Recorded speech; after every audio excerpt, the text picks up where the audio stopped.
أشهد أن محمد رسول الله.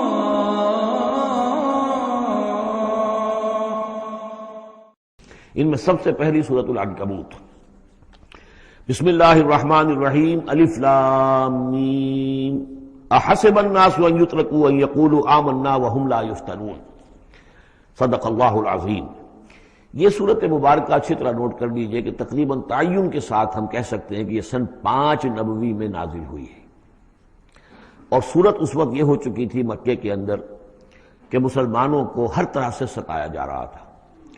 3 سال تک تو یہ ہوا ہے، حضور نے جب اپنی دعوت کا آغاز کیا تو پہلے 3 سال تو یہ ہے کہ کوئی زیادہ الارم محسوس نہیں کیا، خطرہ محسوس نہیں کیا مکے والوں نے، بلکہ انہوں نے کوشش یہ کی کہ چٹکیوں میں اڑا دیں. استہزاء ہے، تمسخر ہے، شاعر ہے، ساحر ہے، یہ ہے وہ ہے، جو بھی کہہ کر کہ جیسے کہ ول جو ہوتی ہے کسی کی، اگر یہ ان کی جو ول ہے اس کو کل کر دیا جائے تو اگر یہ بددل ہو کر بیٹھ جائے محمد تو یہ سارا معاملہ خود ہی ختم ہو جائے گا. جو داعی ہے، جو لیڈر ہے، اگر اس کی جو قوت ارادی ہے اسے کسی طرح ختم کر دیا جائے تو استہزاء سے، تمسخر سے، یہ پرسیکیوشن جو تھی وربل تھی، زبانی. لیکن جب انہوں نے دیکھا کہ یہ دعوت تو بڑھ رہی ہے، اور سب سے بڑھ کر یہ ہے کہ ہمارے غلاموں کے طبقے میں سے لوگ ان کے پاس آ گئے ہیں اور ایمان لے آئے ہیں، اور ہمارے نوجوان ان کے گرویدہ ہو گئے ہیں، ہمارے نوجوان ان کے پر ایمان لے آئے ہیں، اور اونچے گھرانوں کے نوجوان، مصعب بن عمیر آ گیا ہے، اور عثمان ابن عفان آ گیا ہے رضی اللہ تعالیٰ عنہما، اور فلاں آ گئے ہیں، سعد بن ابی وقاص آ گیا، وہ بھی نوجوان تھے. یہ جو اس طرح کے اونچے گھرانوں کے لوگ آ گئے ہیں. تب انہوں نے پھر فیصلہ کیا کہ اب ان کو سزا دی جائے، انہیں مارا جائے، انہیں گھروں میں بند رکھا جائے. اور خاص طور پر جو غلام تھے بیچارے، جن کے کوئی وہاں حقوق تھے ہی نہیں. غلام تو اپنے آقا کی ملکیت ہوتا تھا، وہ اگر آقا اپنے غلام کو قتل بھی کر دے تو اس پر کوئی جرم نہیں، اس لیے کہ ایسے ہی ہے جیسے کہ آپ کی بکری تھی، جب تک آپ نے چاہا گھر میں اپنے باندھے رکھا، اس کا دودھ پیا، جب آپ نے چاہا اس کو ذبح کیا اور گوشت کھا لیا، تو اس میں آپ کو کون پوچھے گا کہ یہ بکری کیوں ذبح کی تم نے؟ بھائی بکری میری ملکیت تھی. اسی طریقے سے غلام کو تو جو چاہے وہ کر سکتے تھے، جس طرح چاہیں ستائیں، ماریں، ہلاک کر دیں، کوئی ان پر مقدمہ قائم نہیں ہو سکتا ایسا، اس لیے کہ وہ اس کی ملکیت تھے. تو سب سے زیادہ شدید معاملہ جو ہوا ہے وہ غلاموں کے ساتھ ہوا. حضرت بلال رضی اللہ تعالیٰ عنہ، حضرت ابو فقیر رضی اللہ تعالیٰ عنہ. پھر یہ کہ کچھ اور لوگ وہاں پر ایسے تھے جو حلیف کی حیثیت سے رہتے تھے، وہ قرشی نہیں تھے، غلام بھی نہیں تھے لیکن قرشی بھی نہیں تھے. لیکن یہ کہ مکے میں ان کا قیام تھا کسی قرشی کے امان، اس سے امان لے کر، اس کے حلیف کی حیثیت سے. جیسے یہ آئے تھے جو یاسر رضی اللہ تعالیٰ عنہ، یہ یمن سے آئے تھے، بلکہ ان کے بارے میں یہ معلوم ہوتا ہے کہ انہیں خواب آیا تھا کہ آخری نبی کے ظہور کا وقت ہے، کیونکہ یمن میں عیسائی تھے اور وہاں چرچا موجود تھا ان چیزوں کا. اس حوالے سے ان کے علم میں جب یہ بات آئی اور انہیں اندازہ ہوا کہ اس علاقے میں نبی کا ظہور ہونا ہے تو وہ یہاں آ گئے. اور ابو جہل کا ایک چچا تھا، وہ شریف انسان تھا، اس کا حلیف بن کر اور اس کی زیر کفالت انہوں نے مکے میں رہنا شروع کر دیا. اور اسی کی یہ لونڈی تھی حضرت سمیہ رضی اللہ تعالی عنہ. تو جو آقا تھا ابو جہل کا چچا، اس کی اجازت سے حضرت سمیہ سے نکاح کر لیا، اور اللہ نے ان کو بیٹا دیا جس کا نام عمار ہے. تو عمار اور ان کے والد یاسر اور والدہ عمار کی اور یاسر کی اہلیہ یہ سمیہ، یہ 3 کا خاندان تھا. وہ جو چچا تھا ابو جہل کا، اس کا انتقال ہو گیا، اب گویا کہ اس خاندان کی سربراہی ابو جہل کے ہاتھ میں ہے. تو اس نے ان 3 پر جو بھی تشدد کیا ہے سب سے زیادہ. 2 کو تو اس ٹارچر کے ذریعے سے، اور ٹارچر کے پھر آخری نتیجے میں ان کو دونوں کو شہید کر دیا، حضرت یاسر کو بھی اور حضرت سمیہ کو بھی رضی اللہ تعالیٰ عنہما. اور عمار نے بمشکل جو ہے جان بچائی، اپنی ایک کلمہ کفر کہہ کر پھر انہوں نے جان بچا لی، اور پھر اس پر پچھتائے بھی بہت. یہ میں نے کلمہ کفر کیوں کہا، لیکن قرآن مجید میں یہ بات واضح کر دی گئی کہ صرف جان بچانے کے لیے کلمہ کفر انسان کہہ دے اور اس کا دل جو ہے وہ مطمئن ہو ایمان کے اوپر، تو اللہ تعالیٰ معاف فرمانے والا ہے. بہرحال یہ جو تشدد ہو رہا تھا شدید، انہی میں سے ایک ہے خباب بن الارت رضی اللہ تعالیٰ عنہ. یہ لوہار کا کام کرتے تھے، یہ بھی کوئی اونچے گھرانے کے آدمی نہیں تھے. ان کے ساتھ بھی پھر جو کچھ کیا گیا ہے، ان کے ساتھ وہ واقعہ پیش آیا کہ دہتے ہوئے انگارے جو ہیں وہ لٹائے، زمین کے اوپر بچھائے گئے. انہیں بلایا گیا، اتارو اپنا کرتا اتار دیا، اب لیٹ جاؤ ان کے اوپر. ننگی پیٹھ کے بل وہ دہتے ہوئے انگاروں پر لٹا دیے گئے. پھر یہ کہ اسی انگاروں سے ان کی کھال جو ہے وہ جلی اور پیٹھ کی چربی پگھلی، اس سے وہ انگارے جو ہیں وہ ٹھنڈے ہوئے.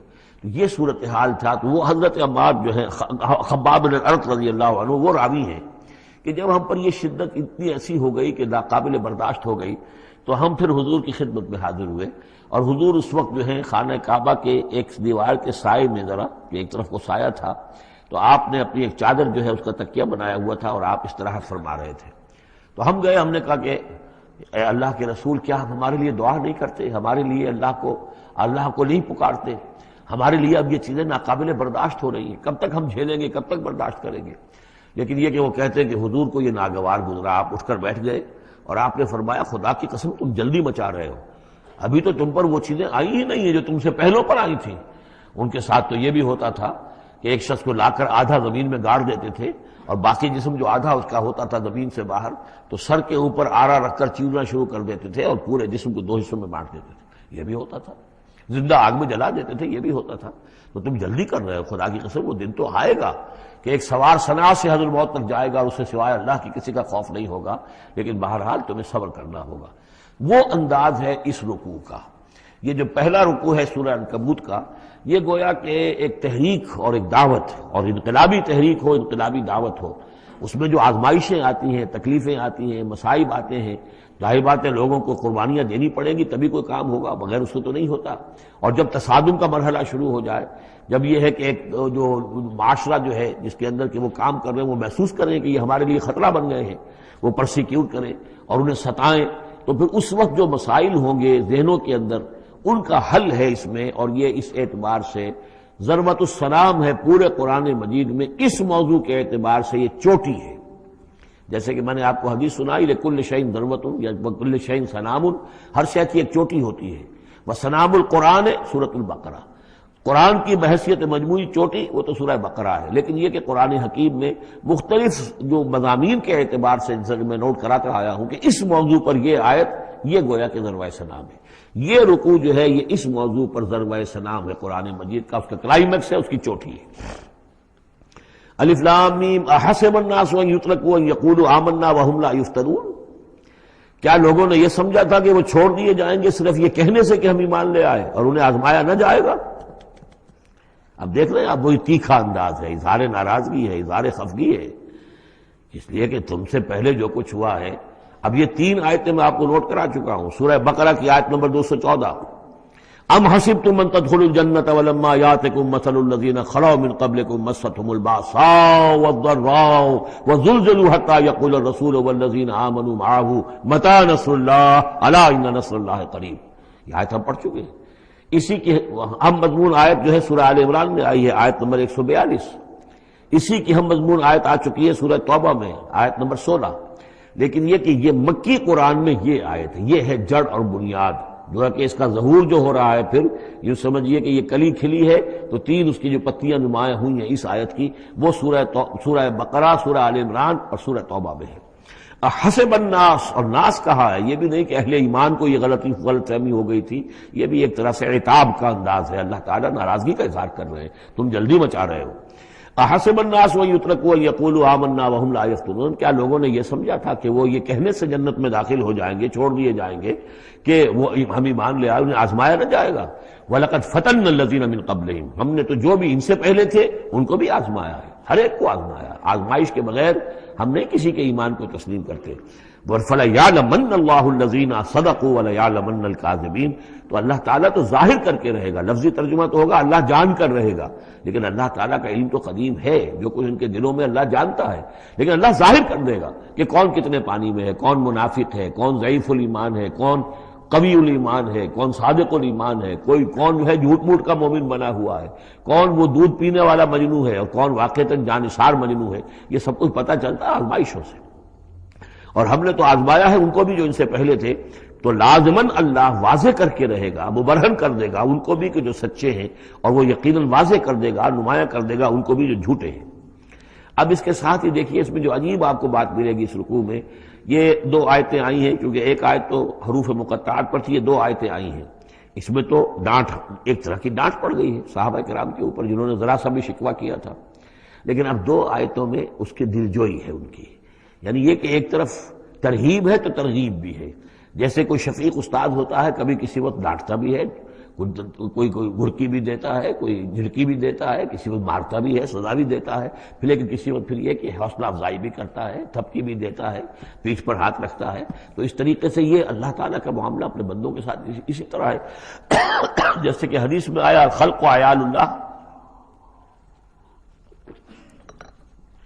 مخلوق جو ہے اللہ تعالیٰ کے لیے اس کے کنبے کی حیثیت رکھتی ہے۔ تو دو آیتیں جو آئی ہیں وہ تو گویا کہ ایک طرح سے سرزنش کی اور اظہار ناراضگی، اظہار خفگی۔ اب دو آیتیں دیکھیے، ام حسب الذین یعملون السیئات ان یسبقونا، کیا سمجھا ہے، گمان کیا ان لوگوں نے جو یہ برے کام کر رہے ہیں۔ یہ اشارہ ہے ابو جہل جو مار رہا ہے، حضرت یاسر کو مار رہا ہے، حضرت سمیہ کو مار رہا ہے، ٹارچر کر رہا ہے، یا جو بھی امیہ ابن خلف ہے جو حضرت بلال کے ساتھ وہ سختیاں کر رہا ہے، گلے میں رسی ڈال کر، اور جو جانوروں کی لاشیں ہوتی ہیں ان کے طریقے سے گھسیٹا جا رہا ہے مکے کی گلیوں کے اندر، اور بڑی تپتی ہوئی جو ہے گلیاں ہیں اور اوپر سورج آگ برسا رہا ہے، اور سیدھا لٹا دیا گیا ہے انہیں ننگے پیٹھ، اور پھر اوپر ایک بھاری پتھر بھی رکھ دیا گیا ہے۔ لوگ یہ حرکتیں کر رہے ہیں، کیا ان کا یہ گمان ہے کہ وہ ہماری پکڑ سے بچ جائیں گے؟ اب یہ بات ان کی طرف آئی تو گویا کہ اہل ایمان کے لیے ایک دل جوئی اور تشفی، ان کے زخموں پر مرہم رکھا جا رہا ہے کہ یہ نہ سمجھو کہ یہ بچے رہیں گے، ایک وقت آئے گا۔ چنانچہ خود حضرت بلال رضی اللہ تعالیٰ عنہ نے غزوہ بدر میں امیہ ابن خلف جو ان کا آقا تھا اسے قتل کیا ہے۔ حالانکہ حضرت عبد الرحمن ابن عوف نے کوشش کی، اس کے ساتھ کچھ ان کے تعلقات تھے پرانے، اس کے بنا پر اس کو بچانے کی کوشش کی کہ تاکہ اسے قید کر لیں، قتل نہ ہونے دیں، قیدی ہو جائے تاکہ پھر یہ کہ وہ فدیہ دے کر چھوٹ سکے۔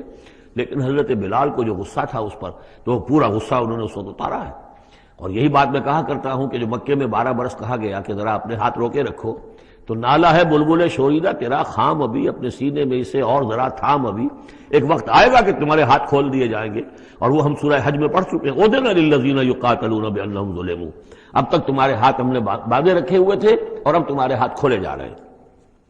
اب حسب الذین یعملون السیئات ان یسبقونا ساء ما یحکمون، کیا یہ سمجھتے ہیں ابو جہل اور یہ امیہ ابن خلف اور اسی کے قبیل کے اور لوگ کہ جو یہ حرکتیں کر رہے ہیں ہم نے انہیں چھوٹ دی ہوئی ہے، اس وقت ہمارے ان اہل ایمان بندوں پر جو چاہیں یہ کر لیں، ہمیں کچھ دیر کے لیے ہم نے ان کو آزادی دے رکھی ہے، لیکن بالآخر پکڑیں گے انہیں تو ان بطش ربک لشدید، وہ پکڑ بھی بڑی سخت ہوگی۔ دوسری آیت جو ہے مزید ان کی دلجوئی کے لیے، من کان یرجو لقاء اللہ فإن اجل اللہ لآت، جو کوئی بھی اللہ سے ملاقات کا امیدوار ہے اسے یقین رکھنا چاہیے کہ اللہ کی ملاقات کا وہ معین وقت آ کر رہے گا۔ یعنی اے بلال اور اے ابو فقیہ اور اے خباب، تمہیں کہیں یہ گمان نہ ہو، شیطان یہ وسوسہ نہ کہیں تمہارے دلوں میں ڈالے اور تمہیں پریشان کرے کہ پتہ نہیں آخرت ہونی بھی ہے کہ نہیں ہونی ہے۔ جیسا کہ میں نے عرض کیا تھا کہ دنیا نقد ہے، آخرت ادھار ہے۔ اب آپ نے جان مال تو ساری یہاں دینی ہے، دنیا میں دینی ہے، جنت ملے گی آخرت میں۔ تو جو شیطان وسوسہ اندازی کرتا ہے، نو نقد نہ تیرا ادھار، یہ ادھار کی دنیا جو معاملہ ہے، سودا ادھار کی جنت ہے یہ، اور تم دنیا کے اندر اپنا سب کچھ لٹا رہے ہو، تو ایسا نہ ہو، تمہیں یقین رکھنا چاہیے کہ وہ وقت آ کر رہے گا اور اللہ تعالیٰ تمہاری ان تمام ایثار اور قربانی کی جو تم دے رہے ہو اس کے دین کے لیے، اس کی توحید کے لیے، اس کا بھرپور تمہیں صلہ دے گا۔ وَهُوَ السَّمِيعُ الْعَلِيمُ، وہ سب کچھ سننے والا ہے اور سب کچھ جاننے والا ہے، اس کی نگاہ سے کوئی چیز پوشیدہ نہیں ہے۔ وَمَنْ جَاهَدَ فَإِنَّمَا يُجَاهِدُ النَّفْسِ، اب پھر ایک ذرا تھوڑے سے سرزنش کی آیت بھی آ گئی، دو آئی تھی سرزنش کے انداز میں، دو دلجوئی کے انداز میں، اب پھر سرزنش کا انداز ہے، وہ کیا ہے؟ وَمَنْ جَاهَدَ فَإِنَّمَا يُجَاهِدُ لِنَفْسِهِ، دیکھو اگر تم کوئی قربانیاں دے رہے ہو، تکلیف اٹھا رہے ہو، ایثار کر رہے ہو، تو جو بھی جہاد کر رہا ہے وہ اپنے لیے کر رہا ہے، وہ ہمارے اوپر احسان نہ سمجھے۔ اللہ تعالیٰ کی شان اس سے بہت اونچی ہے، یہ ہم سورہ حجرات میں جا کر پڑھیں گے، یمنون علیک ان اسلموا قل لا تمنوا علی اسلامکم بل اللہ یمن علیکم ان ہداکم للایمان، تم اگر اللہ کے لیے، اللہ کے دین کے لیے کچھ کرتے ہو تو نہ احسان سمجھو اللہ پر اور نہ احسان سمجھو اللہ کے رسول پر۔ اللہ کا احسان ہے کہ اس نے تمہیں قبول کر لیا ہے اور تمہیں یہ ساری کام کرنے کی توفیق وہ دے رہا ہے، یہ احسان مانو۔ منت منع کی خدمت سلطان ہمیں کو نہیں، اس کا احسان نہ دھرو بادشاہ پر کہ تم خدمت کر رہے ہو بادشاہ کی۔ منت شناسزو کہ بخدمت بداشتت، اس کا احسان مانو کہ اس نے تمہیں خدمت کا موقع دیا ہے۔ تو اللہ تعالیٰ کا احسان مانو اور یہ نہ سمجھو کہ تم اللہ پر کوئی احسان کر رہے ہو۔ ومن جاہد فإنما یجاہد لنفسہ، اب دیکھ رہے ہیں کہ کس قدر متعلق یہ چیزیں ہیں، انسانی احساسات ہوتے ہیں، اس طرح کے خیالات آتے ہیں۔ ان اللہ لغنی عن العالمین، اللہ تعالیٰ تو تمام جہانوں سے غنی ہے، اسے کسی کی احتیاج نہیں ہے۔ والذین آمنوا وعملوا الصالحات، اب ایک آیت آ رہی ہے پھر دلجوئی والی، اور جو لوگ ایمان لائے اور جو لوگ نیک عمل کریں گے، ایمان کے تقاضے پورے کریں گے، ثابت قدم رہیں گے، ان مصیبتوں کو جھیلیں گے، لَنُكَفِّرَنَّ عَنْهُمْ سَيِّئَاتِهِمْ، ہم لازماً دور کر دیں گے ان سے ان کی برائیوں کو، ان کے نامہ اعمال کے اوپر اگر کوئی دھبے ہوئے بھی، کوئی چھینٹی ہوئی بھی تو ہم انہیں ہٹا دیں گے، اور وَلَنَجْزِيَنَّهُمْ أَحْسَنَ الَّذِي كَانُوا يَعْمَلُونَ، اور ہم لازماً بدلہ دیں گے۔ اس رکوع میں آپ دیکھ رہے ہیں کہ یہ جو لام مفتوح شروع میں اور پھر نون مشدد جو ہے وہ کس قدر تکرار کے ساتھ آ رہا ہے۔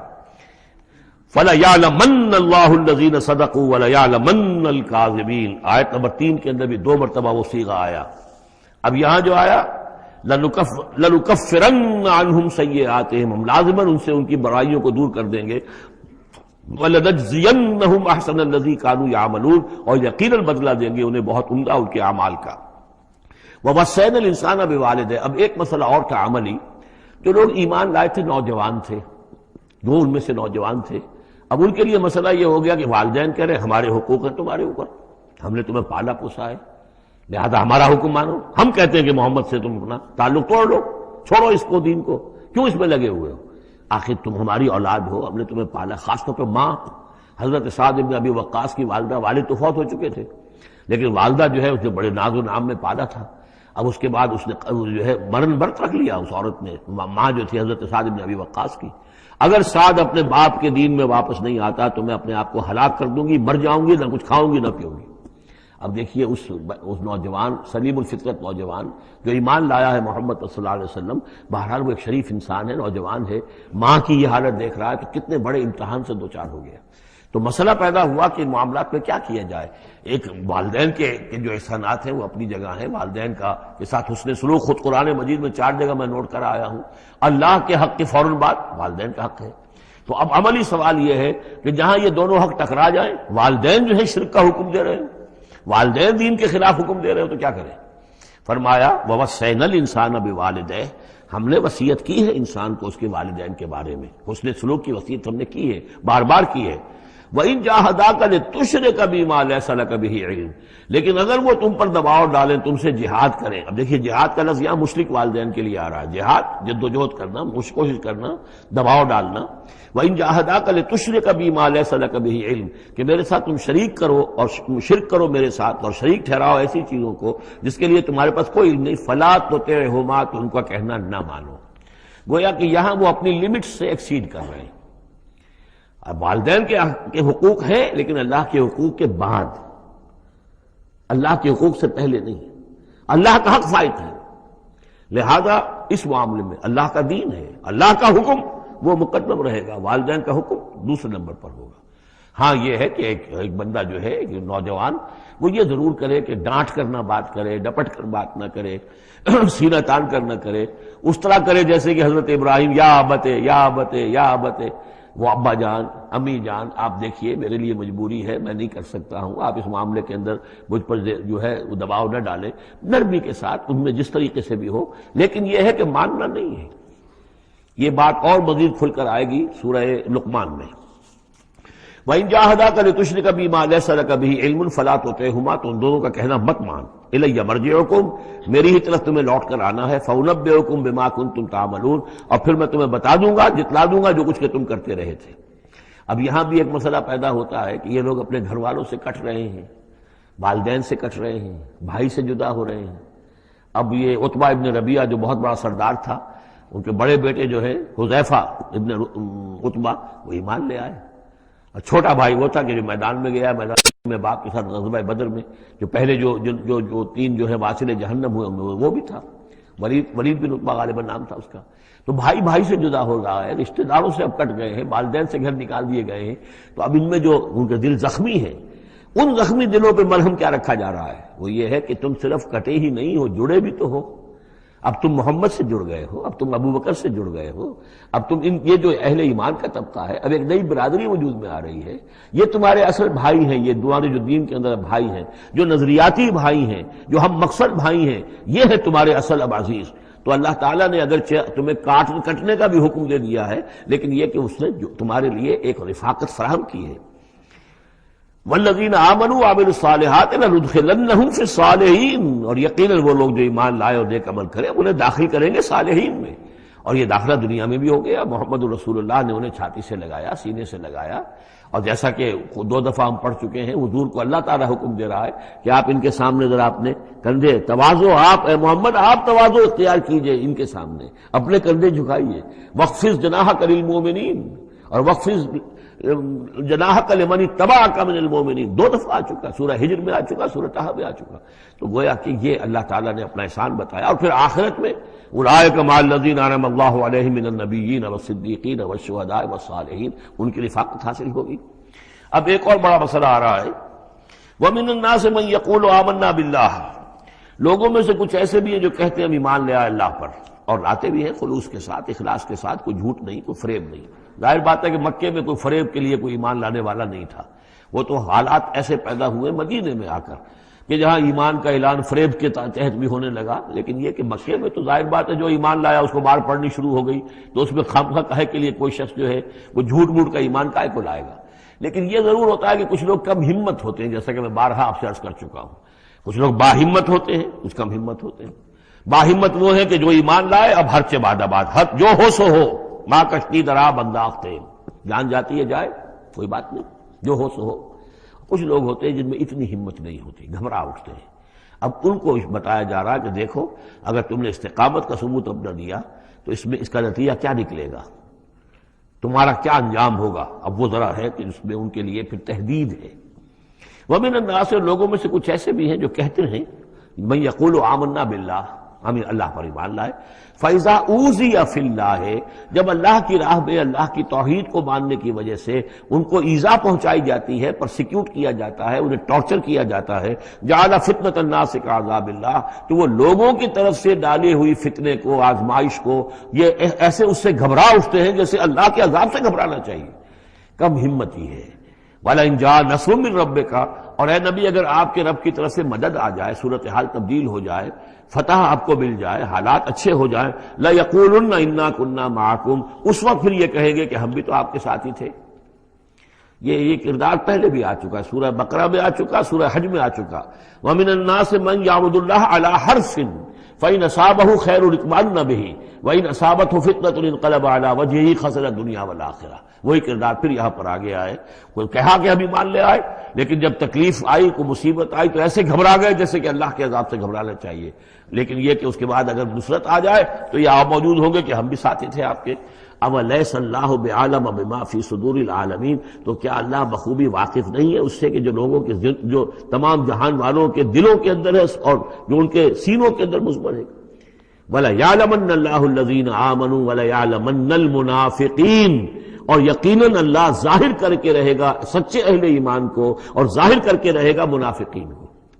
گویا کہ یہ شکل جو ہے یوں سمجھیے یہ وہ روگ ہے کہ یہ اگر بڑھ گیا، تم نے ابھی نپ دی ایول ان دی بڈ، ابھی فوری طور پر اس کی اصلاح کر لو، فوری طور پر علاج کر لو.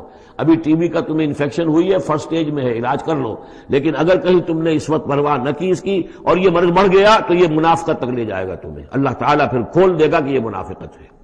تو یہ ہے اصل میں پورے مکی قرآن میں یہ ایک جگہ ہے جہاں لفظ منافقین آیا ہے.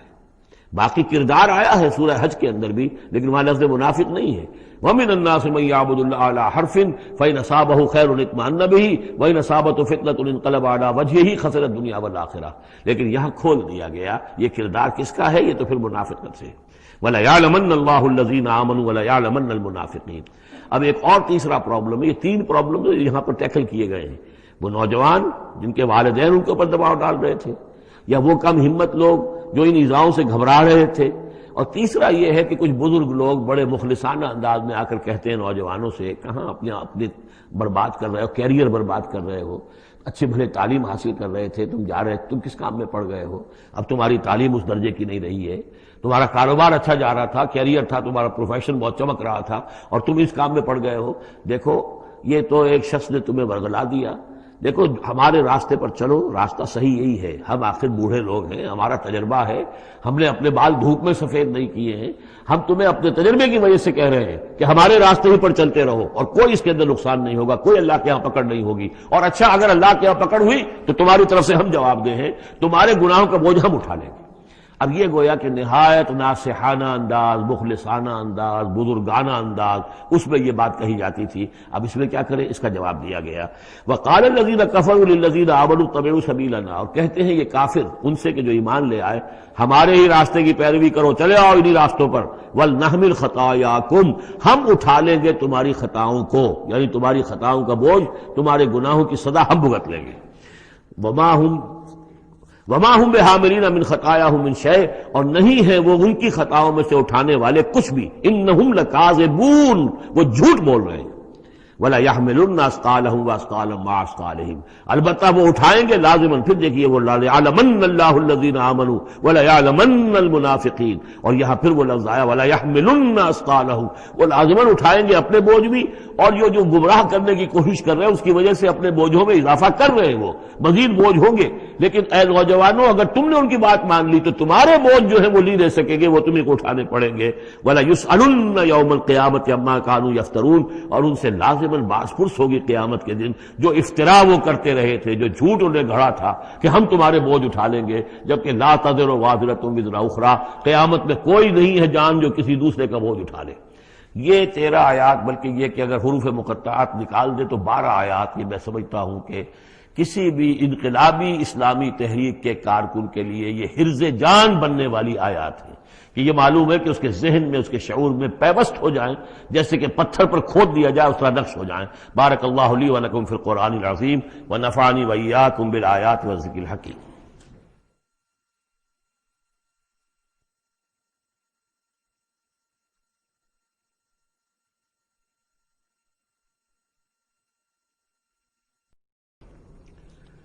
وَلَقَدْ أَرْسَلْنَا نُوحًا إِلَىٰ قَوْمِهِ فَلَبِثَ فِيهِمْ أَلْفَ سَنَةٍ إِلَّا 50 عَامًا فَأَخَذَهُمُ الطُّوفَانُ وَهُمْ ظَالِمُونَ.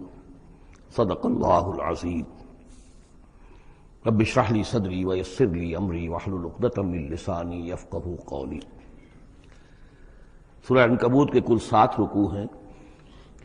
پہلا رکوع جیسا کہ میں عرض کر چکا ہوں کہ قرآن مجید کے اہم ترین مقامات میں سے ہے، خاص طور پر دعوت اور تحریک اور اللہ تعالیٰ کے دین کے غلبے کی جد و جہد میں جو مسائل درپیش ہوتے ہیں کارکنوں کو، اس دور میں جب کہ پرسیکیوشن ہو، ستایا جا رہا ہو، مشکلات آ رہی ہوں، قربانیاں دینی پڑیں، تو اس کے جتنے بھی مسائل پیدا ہوتے ہیں ان سب کا بہت ہی جامع جو بیان ہے اور رہنمائی ہے وہ اس رکوع میں آ چکی ہے. اسی لیے میں نے اس پر زیادہ وقت صرف کیا ہے کہ جو عام طور پہ دورہ ترجمہ قرآن کے درمیان اتنا وقت جو نہیں لگایا جا سکتا.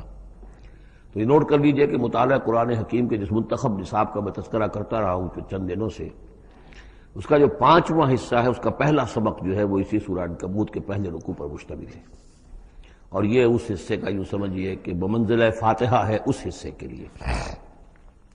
اب جو بقیہ 6 رکوع ہیں ان میں 3 میں انباء الرسل کا معاملہ آ رہا ہے، لیکن ظاہر بات ہے کہ یہاں جو انباء الرسل آ رہے ہیں تو بیچ بیچ میں خاص طور پر یہی جو مسئلہ ہے بیک گراؤنڈ میں جو مسلمانوں کے مسائل درپیش ہیں، اور جو اس وقت حضور صلی اللہ علیہ وسلم اور آپ کے ساتھی جن مسائل سے دوچار ہیں، اور جو کچھ کے کشاکش جو ہے مکے میں ہو رہی ہے اہل کفر اور اہل ایمان کے مابین، تو اس کے یوں سمجھیے بٹوین دی لائنز وقفے وقفے سے اس کی طرف بھی اشارے ہیں. پھر جو بقیہ 3 رکوع رہ جائیں گے ان 3 رکوعوں میں 2 لڑیاں ہیں جو بٹی ہوئی ہیں. ایک لڑی میں خطاب ہے مشرکین عرب کی طرف، اور ایک لڑی میں جو اہل ایمان تھے، جو حضور صلی اللہ علیہ وسلم پر ایمان لائے تھے، جو ان مشکلات سے دوچار تھے، وہاں بھی پھر گن کر 10 ہدایات ان کو دی گئی ہیں. لیکن وہاں یہی ہے کہ وہ بٹی ہوئی ہونے کی وجہ سے لڑیاں وہ کٹا پھٹا معاملہ ہوگا، جیسے کہ سورہ بقرہ میں آپ کو بتا چکا ہوں یا سورہ نساء میں.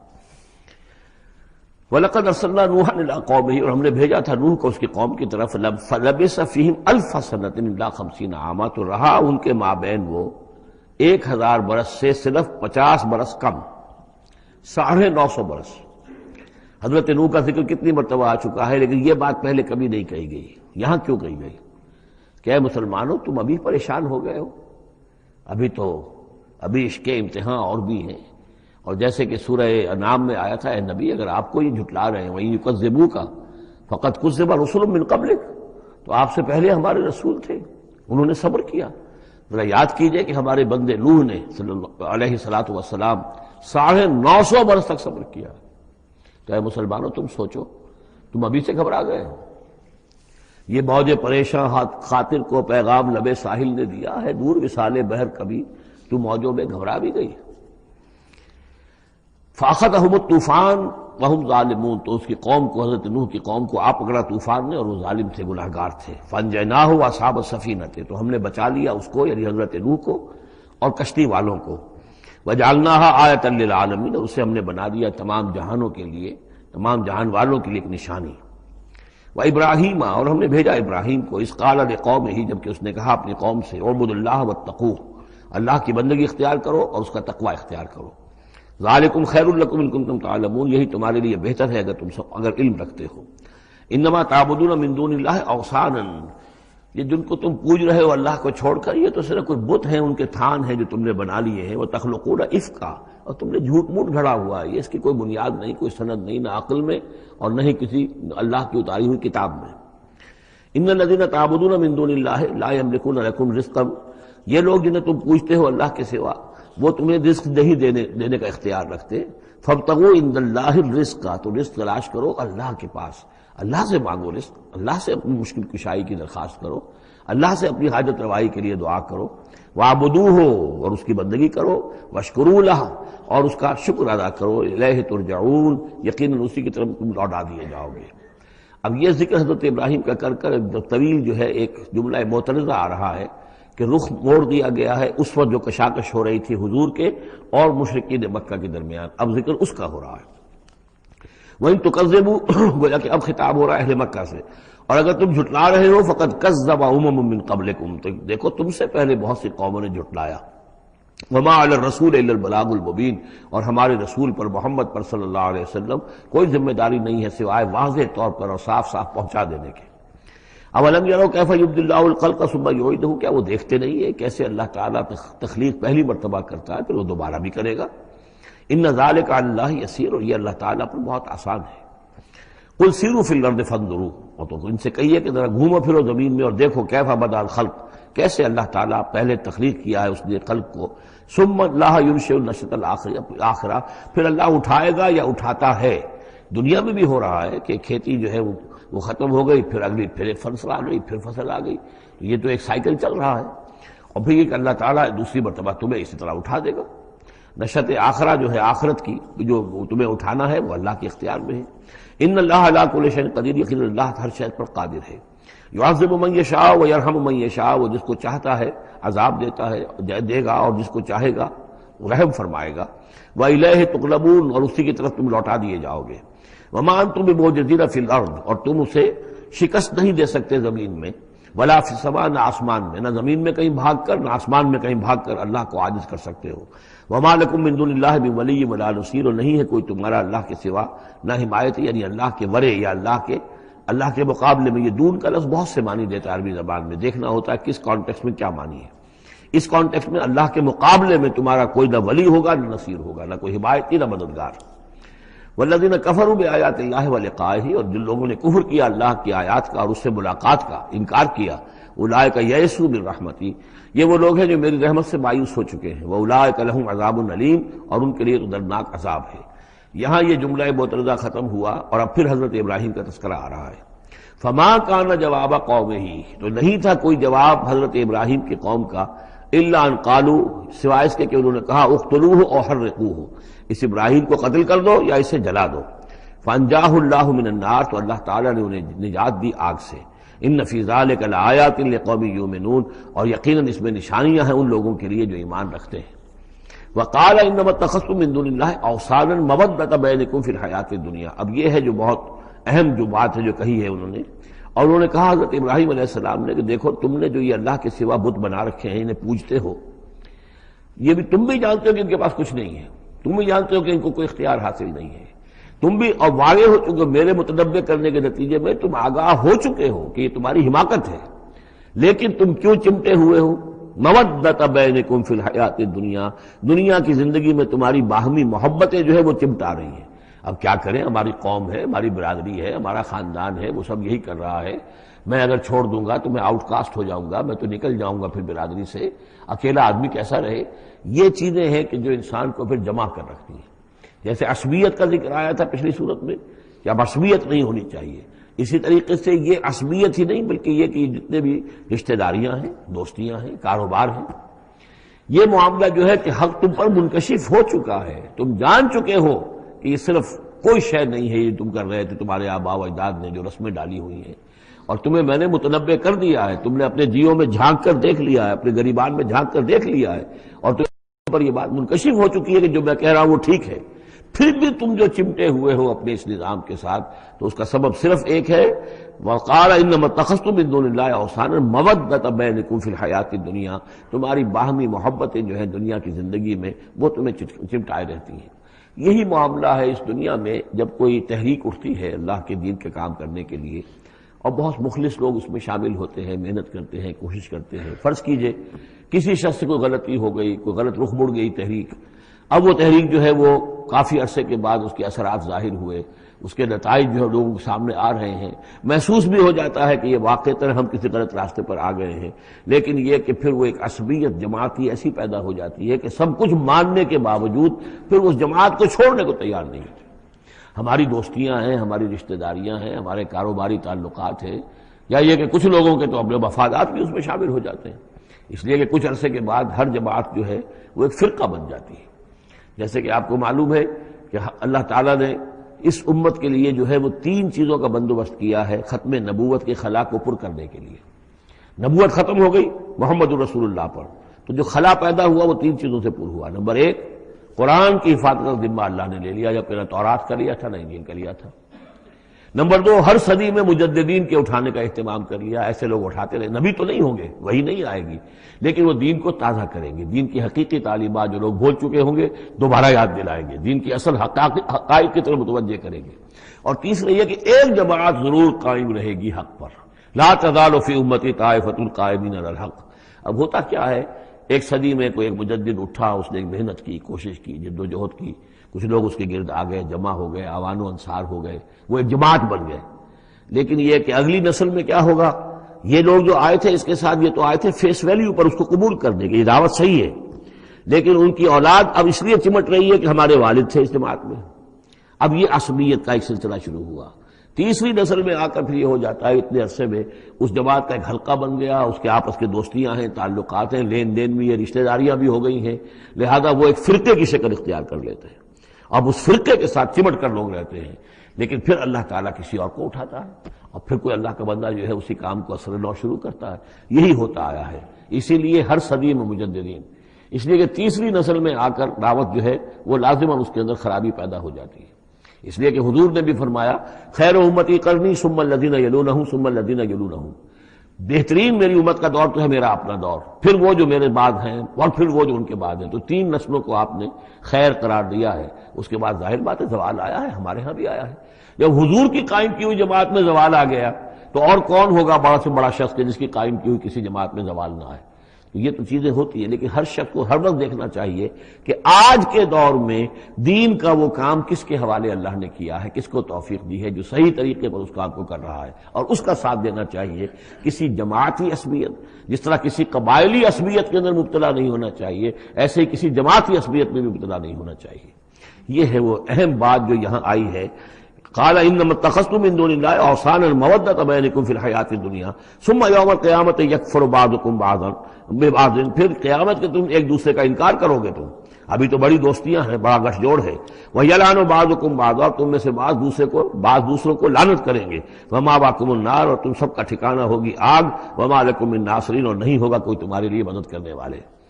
فآمن لہ لوط، تو حضرت لوط ایمان لے آئے حضرت ابراہیم پر، وہ ان کے بھتیجے تھے۔ وقال انی مہاجر الی ربی، اور حضرت ابراہیم نے کہا میں اپنے رب کی طرف ہجرت کر رہا ہوں۔ وہ اپنا ملک چھوڑ کر چلے آئے شام کی طرف۔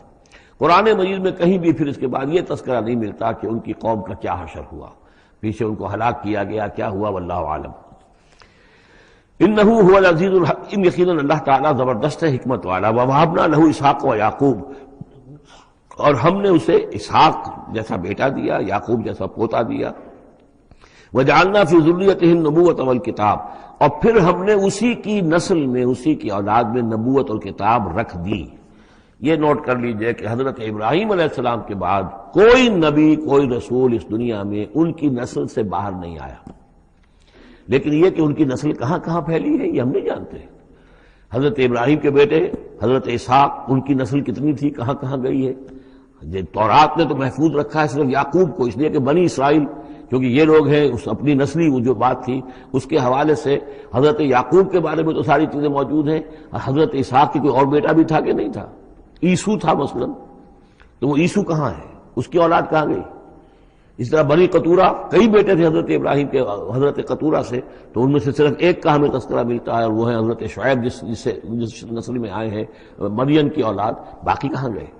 تو اسی طریقے سے یہ کہ یہ در حقیقت یہ اولاد ابراہیم کہاں کہاں پھیلی ہے، جیسے کہ میرا گمان ہے کہ ہندوستان میں بھی آئی ہے، صرف یہ کہ ہو سکتا ہے کہ حضرت اسحاق کی اولاد میں سے عیسو کی اولاد آئی ہو اور وہ یہاں پر آباد ہوئی ہو، لیکن یہ کہ ان کا تعلق بھی یہ خاص طور پر برہمن طبقہ جو ہے میں سمجھتا ہوں کہ وہ اسی طریقے سے ابراہیم کی نسل سے ہے۔ برہمن ابراہیم سے تعلق رکھنے والا برہمن، تو یہ میں سمجھتا ہوں کہ لفظی جو ہے اس کے اندر مناسبت موجود ہے۔ واللہ عالم، یقین سے ہم نہیں کہہ سکتے الا یہ کہ کوئی شخص ہسٹری کا اس کو اپنا ریسرچ کا موضوع بنائے، بڑا عالم ہو، وہ لائبریریاں جو ہے کھنگالے اور پرانی تاریخیں دیکھے، شاید۔ وَوَهَبْنَا لَهُ إِسْحَاقَ وَيَعْقُوبَ وَجَعَلْنَا فِي ذُرِّيَّتِهِ النُّبُوَّةَ وَالْكِتَابَ، ہم نے اسی کی نسل میں، اسی کی اولاد میں نبوت اور کتاب رکھ دی۔ طویل عرصے تک وہ نبوت و کتاب آتی رہی حضرت یعقوب کی اولاد میں، پھر آخری نبوت و رسالت حضرت اسماعیل کی اولاد میں۔ وَآتَيْنَاهُ أَجْرَهُ فِي الدُّنْيَا، ہم نے اسے اجر جو ہے دنیا میں بھی عطا فرمایا۔ وَإِنَّهُ فِي الْآخِرَةِ لَمِنَ الصَّالِحِينَ، اور یقیناً وہ آخرت میں ہمارے بڑے نیک بندوں میں سے ہیں۔ وَلُوطًا، اور ہم نے لوط کو بھیجا، اذ قال لقومہ انکم لتاتون الفاحشہ، جب انہوں نے کہا اپنی قوم سے، یہ جو قوم کہا گیا مجازن، حقیقتاً وہ قوم ان کی نہیں تھی، حضرت لوط جو ہے وہ تو بھیجے گئے ہیں ان شہروں کی طرف، یہی ایک استثناء ہے، ورنہ ہر قوم کی طرف رسول اسی کی امت اسی میں سے بھیجا گیا، لیکن چونکہ حضرت ابراہیم کے بعد کوئی رسول کسی اور قوم میں ہو نہیں سکتا، اس لیے عامورہ اور صدوم کی بستیوں میں جو بھیجے گئے وہ حضرت لوط ہیں جو حضرت ابراہیم علیہ السلام کے بھتیجے ہیں۔ انکم لتاتون الفاحشہ، تم لوگ بڑی بے حیائی کا ارتکاب کر رہے ہو، ما سبقکم بہا من احد من العالمین، تمام جہان والوں میں کسی قوم نے تم سے پہلے یہ حرکت نہیں کی۔ انکم لتاتون الرجال، کیا تم مردوں کی طرف آتے ہو اپنی شہوت کو پورا کرنے کے لیے، وتقطعون السبیل، اور راستہ مارتے ہو، یعنی فطرت کا راستہ تو یہ ہے، اولاد ہوتی ہے تو ہوتی ہے مرد اور عورت کے ملاپ سے، تم نے جو راستہ اختیار کیا تو گویا کہ اس فطرت کی راہ کو تم کاٹ رہے ہو۔ وَتَأْتُونَ فِي نَادِيكُمُ الْمُنكَرَ، اور تم اپنی مجلسوں میں یہ اس کا ارتکاب کرتے ہو، یہ ان کی بے حیائی کی اور ڈھٹائی کی انتہا ہو گئی تھی۔ فما کان جواب قومہ، تو نہیں تھا جواب اس کی قوم کا کوئی، الا ان قالوا، سوائے اس کے کہ انہوں نے کہا، ائتنا بعذاب اللہ ان کنت من الصادقین، اے لوط اگر سچے ہو تو اللہ کا عذاب لے آؤ۔ قال رب انصرنی علی القوم المفسدین، تو انہوں نے حضرت لوط نے دعا کی، پروردگار میری مدد فرما ان مفسدوں کے خلاف۔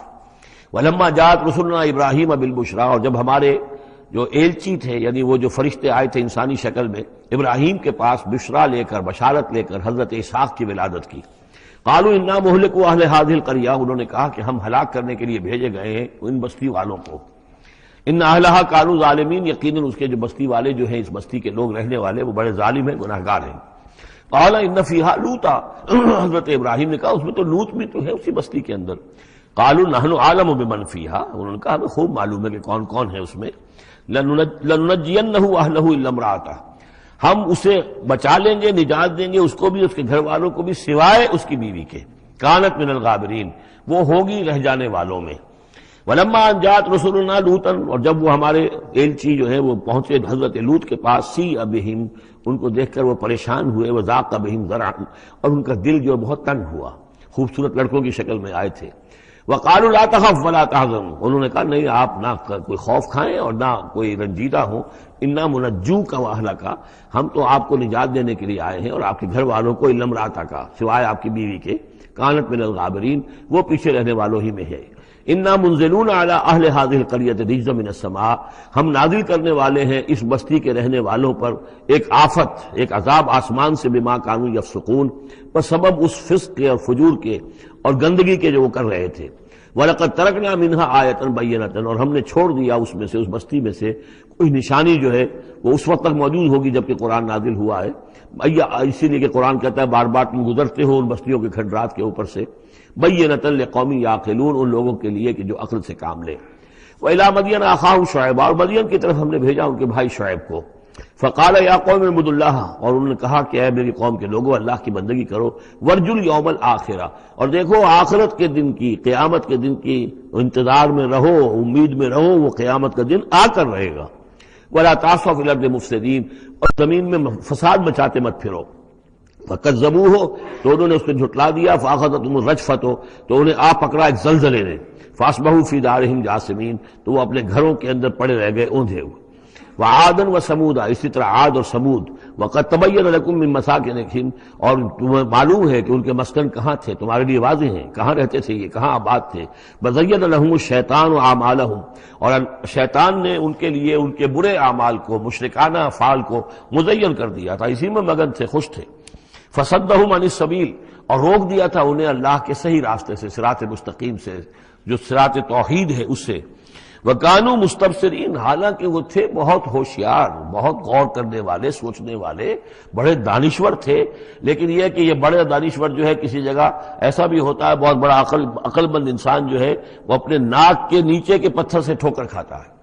یہ اور اس کی سب سے بڑی مثال جو ہے وہ ہمارے آج کل کے سائنسدان ہیں، کتنی باریکیاں دیکھ رہے ہیں اس کائنات کی، سب کچھ دیکھ لیا، اللہ نظر نہیں آتا، کہاں سے کہاں دیکھ رہے ہیں، کتنی بڑی بڑی ٹیلیسکوپس ہیں، اور کتنے ٹریلین وہ لائٹ ایئرز کے اوپر دریافت کر رہے ہیں کہ نیا ستارہ وجود میں آ گیا، سب کچھ ہو رہا ہے، لیکن یہ کہ ان تمام چیزوں کو دیکھنے کے باوجود ان کا دماغ اللہ کی طرف منتقل نہیں ہوتا۔ یہ ہے کہ ایک طرف سے اندھے ہیں، ایک آنکھ کھلی ہے، ایک آنکھ اندھی ہے۔ تو اگرچہ وہ بھی تھے بڑے ہوشیار، مستبصرین، یعنی استبصار جو ہے یہ باب استفال، دیکھنا، بڑے غور سے دیکھا کرتے تھے، مشاہدہ کرتے تھے، آبزرو کرتے تھے، سب کچھ تھے، باقی سب کچھ نظر آیا انہیں۔ ڈھونڈنے والا ستاروں کی گزرگاہوں کا اپنے افکار کی دنیا میں سفر کر نہ سکا، وہ ساری جو ہے وہ ستاروں کی گزرگاہیں جو ہے ان کی تحقیق ہو رہی ہے، لیکن یہ کہ میں خود کون ہوں، کہاں سے آیا ہوں، کہاں جا رہا ہوں، میری زندگی کا مال کیا ہے، اس کا مقصد کیا ہے، بس پیدا ہونا، کھانا پینا، جانوروں کی طرح رہنا اور ختم ہو جانا۔ Is that all? Is death the end of our existence? کیا موت پر ہمارے وجود کا خاتمہ ہو جائے گا؟ تو کیا زندگی ہوئی، عمر دراز مانگ کے لائے تھے 4 دن، 2 آرزو میں کٹ گئے، 2 انتظار میں، کتنا وقت تو گزر گیا، بچپن کے اندر ابھی فہم ہی نہیں تھا، لڑکپن ہے، اس کے بعد نوجوانی ہے، اس کے کچھ اپنے ہی اور جو ہے اس کی کیفیات ہوتی ہیں۔ جب ذرا ہوش اور شعور آیا ہے، ایک ذرا ہوش میں آنے کے خطا کار ہیں ہم، اور اس کے بعد پھر بڑھاپا آ گیا، اور اس کے بعد جو ہے کہ لا یعلم من بعد علم شیئا، بس یہی زندگی ہے، یہ اشرف المخلوقات ہے، یہ مسجود ملائک کی زندگی یہ ہے؟ نہیں، اصل زندگی تو ہے تو اسے پیمانہ امروز و فردا سے نہ ناپ، جاویداں پہ ہم دواں ہر دم جواں ہے زندگی، وہ زندگی تو ابدی ہے۔ یہ تو اس کا چھوٹا سا حصہ علیحدہ کر کے ایک امتحانی وقفہ بنا دیا ہے، اسے ایک امتحانی وقفہ ہے، 3 گھنٹے کا نہیں، 30 سال کا صحیح، بس اس کے علاوہ کچھ نہیں۔ کوانٹیٹیو فرق ہے، کوالٹیٹیو نہیں۔ وَقَارُونَ وَفِرْعَوْنَ وَحَامَانَ، اور ہلاک کیا ہم نے قارون کو بھی اور فرعون کو بھی اور حامان کو بھی۔ وَلَقَدْ جَاءَهُم مُوسَىٰ بِالْبَيِّنَاتِ، ان کے پاس موسیٰ آئے تھے واضح تعلیمات لے کر۔ فَاسْتَكْبَرُوا فِي الْأَرْضِ، انہوں نے زمین میں تکبر کیا، وَمَا كَانُوا سَابِقِينَ، لیکن یہ کہ وہ ہماری پکڑ سے بچ کر نکل جانے والے نہیں تھے، ہم سے آگے نہیں نکل سکتے تھے۔ فَكُلًّا أَخَذْنَا بِذَنبِهِ، ہم نے سب کو پکڑا ان کے گناہوں کی پاداش میں۔ فَمِنْهُمْ مَنْ أَرْسَلْنَا عَلَيْهِمْ حَاصِبًا، تو ان میں وہ بھی تھے کہ جن پر ہم نے ایسی زوردار ہوا بھیجی جس میں پتھراؤ تھا، وہ ہوا جو ہے ان پر پتھراؤ کر رہی تھی۔ تو یہ قوم لوط پر بھی ہوا ہے، اور بعض حضرات کے نزدیک قوم عاد پر بھی۔ سخرها عليهم 7 ليال و8 أيام حسوما فترى القوم فيها صرعا، ایک ایسی تیز آندھی آئی ہے، 7 راتیں اور 8 دن چلتی رہی کہ اس نے اٹھا کر پٹخا ہے، اور اس میں وہ کنکر بھی تھے، وہ بلٹس کا کام کر رہے تھے، جو اور سے بڑے پتھر تھے وہ کام کر رہے تھے، میزائلز کا، تو یہ سب کے سب ہلاک ہو گئے۔ فمنهم من ارسلنا علیہ حاصبا ومنهم من اخذته الصیحہ، اور ان میں سے وہ بھی تھے کہ جن کو ایک چنگھاڑ نے آ پڑا، آ پکڑا، یہ سمود اور اہل مدین تھے۔ وَمِنْهُمْ مَنْ خَسَفْنَا بِهِ الْأَرْضِ، ان میں وہ بھی تھے کہ جنہیں ہم نے زمین میں دھسا دیا۔ یہ قارون کا معاملہ ہے جو سورہ قصص میں آ چکا ہے۔ وَمِنْهُمْ مَنْ أَغْرَقْنَا، اور وہ بھی تھے جنہیں ہم نے غرق کر دیا۔ اور غرق کرنے کے دو طریقے ہوئے، ایک تو یہ کہ جو قوم آباد تھی، قوم نوح جہاں تھی وہی غرق کیا، وہی کا وہی۔ لیکن یہ کہ ایک یہ ہے کہ فرعون کو اور اس کے فوج کو اور لاؤ لشکر کو ان کے محل سے نکال کر، ان کے شہروں سے نکال کر لا کر اور دریا سمندر میں غرق کیا۔ وما كان الله ليظلمهم، لیکن اللہ تعالیٰ ان پر ظلم کرنے والا نہیں تھا، ولكن كانوا انفسهم يظلمون، بلکہ یہ تو وہ خود اپنے اوپر ظلم کر رہے تھے۔ مثل الذين اتخذوا من دون الله اولیاء كمثل العنكبوت، یہ بھی اس حصے کی ان تین رکوعوں کی بڑی اہم آیت ہے، تمثیل ہے۔ مثال ان لوگوں کی کہ جنہوں نے اللہ کے سوا کسی کو اپنا حمایتی بنا رکھا ہے۔ یہ حمایتی غیر مرئی بھی ہو سکتے ہیں، جیسے یہ ہماری دیوی ہے، یہ دیوتا ہے، یہ اس کی کرپا چاہیے، اس کی نظر کرم ہو، یہ ہمارے جو اولیاء اللہ ہیں ذرا ان کی طرف سے اگر کچھ ہمیں فیض پہنچ جائے۔ اور یہ بھی ہوتا ہے دنیا میں بھی، مادی اعتبار سے بھی، اور یہ جو بھی کاز اینڈ ایفیکٹ کا سلسلہ اس کے تحت بھی تو ہم آخر لوگوں کو اپنا دوست سمجھتے ہیں، یہ ہمارے حمایتی ہے، یہ ہماری مدد کریں گے۔ لیکن واقعہ یہ ہے کہ سوائے ایک اللہ کی دوستی کے باقی ساری دوستیاں جو ہیں وہ مکڑی کے جالے جتنی بس مضبوط ہیں، اس سے زیادہ نہیں ہے۔ مثل الذین اتخذوا من دون اللہ اولیاء کمثل العنکبوت، جن لوگوں نے اللہ کو چھوڑ کر کسی اور کو اپنا پشت پناہ اور مددگار بنایا ہے، کسی اور پر توکل ہے، کسی اور پر سہارا ہے۔ امریکہ ہماری مدد کرے گا، وہ جو کچھ 71 میں ہوا وہ آپ کو معلوم ہے، وہ بیڑا اس کا جہاز بھی آ رہا تھا، لیکن یہ کہ کوئی مدد ہماری نہیں کی گئی، کوئی نہیں ہے، کوئی کسی کا سہارا بننے والا نہیں ہے۔ سہارا تو اگر کوئی ہے تو وہ اللہ ہے، لیکن اس کو تم نے چھوڑ دیا، اس کو سہارا نہیں بنایا۔ مثل الذین اتخذوا من دون اللہ اولیاء کمثل العنکبوت اتخذت بیتا، یہ مکڑی بھی تو ایک گھر بناتی ہے، جالا بناتی ہے۔ وَإِنَّ أَوْهَنَ الْبُيُوتِ لَبَيْتُ الْعَنكَبُوتِ، اور سب جانتے ہیں کہ تمام گھروں میں سب سے زیادہ کمزور گھر وہ اس مکڑی کا گھر ہے۔ لَوْ كَانُوا يَعْلَمُونَ، کاش کہ انہیں معلوم ہوتا۔ إِنَّ اللَّهَ يَعْلَمُ مَا يَدْعُونَ مِن دُونِهِ مِن شَيْءٍ، اللہ خوب جانتا ہے کہ جس کو یہ پکار رہے ہیں اللہ کے سوا کوئی شے ہے ہی نہیں۔ وَهُوَ الْعَزِيزُ الْحَكِيمُ، اور وہ زبردست ہے حکمت والا۔ وَتِلْكَ الْأَمْثَالُ نَضْرِبُهَا لِلنَّاسِ وَمَا يَعْقِلُهَا إِلَّا الْعَالِمُونَ، اور یہ مثالیں ہیں کہ جو ہم لوگوں کے لیے بیان کرتے ہیں لیکن نہیں سمجھتے ان سے مگر وہی لوگ کہ جو علم رکھنے والے ہیں۔ خلق اللہ السماوات والارض، اللہ تعالیٰ نے آسمان اور زمین تخلیق فرمائے، بالحق، حق کے ساتھ۔ ان فی ذلک آیۃ للمؤمنین، یقیناً اس میں نشانی ہے اہل ایمان کے لیے۔ اب یہ جو بقیہ تین رکوع ہیں 21ویں پارے میں آ رہے ہیں، یہ جیسا کہ میں نے عرض کیا اس میں دو لڑیاں ہیں بٹی ہوئی۔ ایک لڑی ہے خطاب اہل ایمان سے، یہاں ایک جگہ آپ کو مل جائے گا کہ براہ راست خطاب بھی ہے، یا عبادی الذین آمنوا، یا ایھا الذین آمنوا والا جو ہے کہ جو مدنی صورتوں میں جو خطاب کا صیغہ ہے وہ تو یہاں بھی نہیں آیا، لیکن براہ راست خطاب کیا ہے۔ لیکن یہ کہ اگر گنتی کریں گے تو کچھ 10 احکام اور دیے گئے ہیں ان لوگوں کو جو دین کے لیے کسی محنت کے اندر جد و جہد میں، اس کو غالب کرنے کی کسی کوشش میں، اس کی تحریک میں، اس کی دعوت میں لگے ہوئے ہوں، اور اس میں ان کے لیے مصائب ہوں، مشکلات ہوں، تکالیف ہوں، پریشانیاں ہوں، تو ان کے لیے کیا ہدایات ہے۔ سب سے پہلی ہدایت 100 ہدایتوں کی ایک ہدایت، اتل ما اوحی الیک من الکتاب، تلاوت کرتے رہا کرو اس شے کی جو وحی کی گئی ہے آپ کی جانب کتاب میں سے۔ یہی ہم پڑھ چکے ہیں سورہ کہف میں بھی، وَاتْلُ مَا أُوحِیَ إِلَيْکَ مِن کِتَابِ رَبِّکَ لَا مُبَدِّلَ لِکَلِمَاتِهِ وَلَن تَجِدَ مِن دُونِهِ مُلْتَحَدًا۔ وہی بات، سب سے بڑا سہارا بندہ مومن کا کیا ہے؟ اللہ پر جتنا یقین ہوگا، اللہ پر جتنا بھروسہ ہوگا، اللہ سے جتنا تعلق ہوگا اتنا ہی صبر کرے گا۔ وَاصْبِرْ وَمَا صَبْرُكَ إِلَّا بِاللَّهِ، اور اللہ کے ساتھ تعلق کا سب سے بڑے ذریعہ یہ قرآن مجید ہے۔ طرفوا بِأَيْدِيكُمْ وَطَرَفُوا بِيَدِ اللَّهِ، اس کا ایک سرا تمہارے ہاتھ میں ہے، ایک سرا اللہ کے ہاتھ میں ہے۔ القرآن حبل اللہ الممدود من السماء إلى الأرض، حضرت عبداللہ ابن مسعود کی روایت کردہ حدیث ہے، حضور نے فرمایا یہ اللہ کی رسی ہے، مضبوطی کے ساتھ تھام لو اس کو، یہ تنی ہوئی ہے زمین سے آسمان تک۔ تو واعتصموا بحبل اللہ جميعا، تو اس کے لیے یہ کہ قرآن پڑھا کرو۔ اتل ما اوحی الیک من الکتاب واقم الصلاۃ، اور قرآن کے بعد نمبر 2 نماز قائم کرنا۔ یہ نماز جو ہے اقم الصلاۃ لذکری، یہ سورہ طٰہٰ میں ہم پڑھ آئے ہیں، حضرت موسیٰ کو پہلی وحی ہو رہی ہے، پہلی گفتگو ہو رہی ہے کوہ طور پر، اقم الصلاۃ لذکری۔ ان الصلاۃ تنہا عن الفحشاء والمنکر، یقیناً یہ نماز روکتی ہے بے حیائی کے کاموں سے بھی اور برے کاموں سے بھی۔ ولا ذکر اللہ اکبر، اور جان لو اللہ کا ذکر سب سے بڑی شے ہے۔ یہاں ذکر کو علیحدہ نہ سمجھیں، یہی ذکر ہے۔ قرآن جو ہے الذکر ہے، ہم نے سورہ ہجر میں دیکھا الذکر انا نحن نزلنا الذکر وانا لہ لحافظون، تو ذکر میں سب سے پہلے قرآن ہے۔ نمبر 2 اقم الصلاۃ لذکری، نماز قائم کرو میری یاد کے لیے۔ قرآن تو ہے ہی مجسم ذکر، نماز ذکر کے لیے ہے۔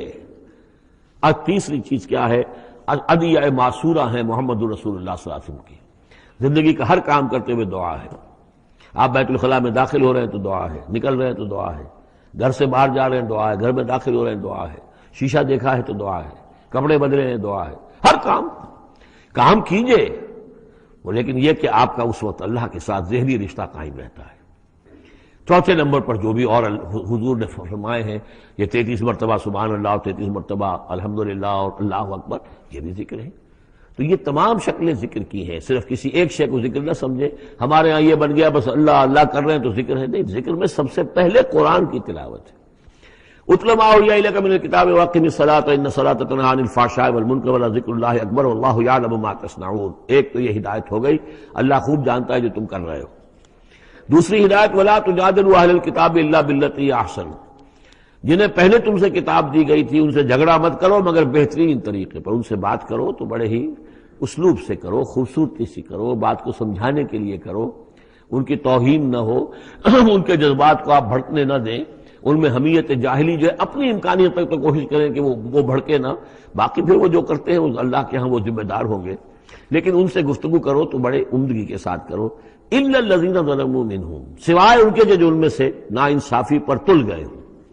اب یہ استثناء جو 2 معنی میں ہے، ایک تو یہ ہے کہ اس کا مطلب یہ کہ ان سے مجادلہ کرو ہی نہ، اور دوسرے یہ کہ اگر ان کے ساتھ کسی وقت کوئی سختی بھی کرنی پڑے، کوئی سخت جملہ بھی کہنا پڑے تو اجازت ہوگی، جہاں معلوم ہو جائے کہ یہ ہٹ درمی کے اوپر جو ہے آ گیا ہے تو وہاں اس دونوں کا امکان پیدا ہو جائے گا۔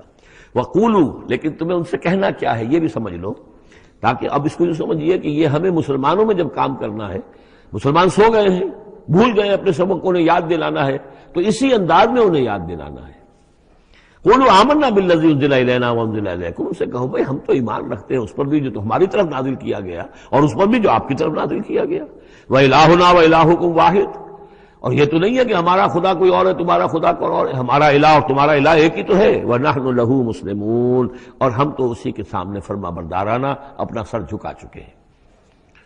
وَكَذَلِكَ أَنزَلْنَا إِلَيْكَ الْكِتَابَ، اے نبی اسی طرح ہم نے آپ کی جانب بھی کتاب نازل کی ہے۔ فَالَّذِينَ آتَيْنَاهُمُ الْكِتَابَ يُؤْمِنُونَ بِهِ، تو وہ لوگ جنہیں ہم نے کتاب دی ہے، یہود اور نصارہ، ان میں بھی وہ لوگ ہیں جو اس پر ایمان لائیں گے یا جو ایمان لا رہے ہیں، جیسا کہ ہم پڑھ چکے ہیں کہ وہ آئے تھے کچھ لوگ جو حبشہ سے ایک وفد کی شکل میں، اور مکے والوں نے انہیں ستایا بھی، استہزاء بھی کیا، لیکن وہ لوگ وہ تھے جو پہلے حضرت عیسیٰ پر ایمان رکھتے تھے، عیسائی تھے، اور اب محمد پر بھی ایمان رکھتے ہیں، تو اللہ تعالیٰ نے ان کو 2 اجر دیا، مرتين۔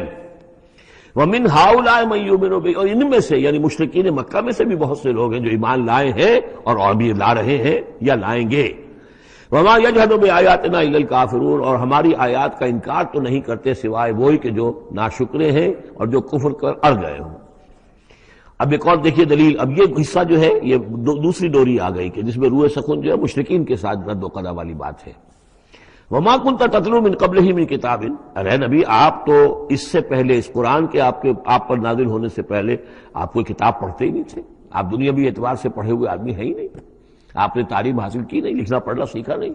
وَلَا تَخُطُّهُ بِيَمِينِكَ، نہ ہی آپ اپنے داہنے ہاتھ سے کچھ لکھتے تھے، کوئی کتاب لکھتے تھے، نہ پڑھتے تھے نہ لکھتے تھے۔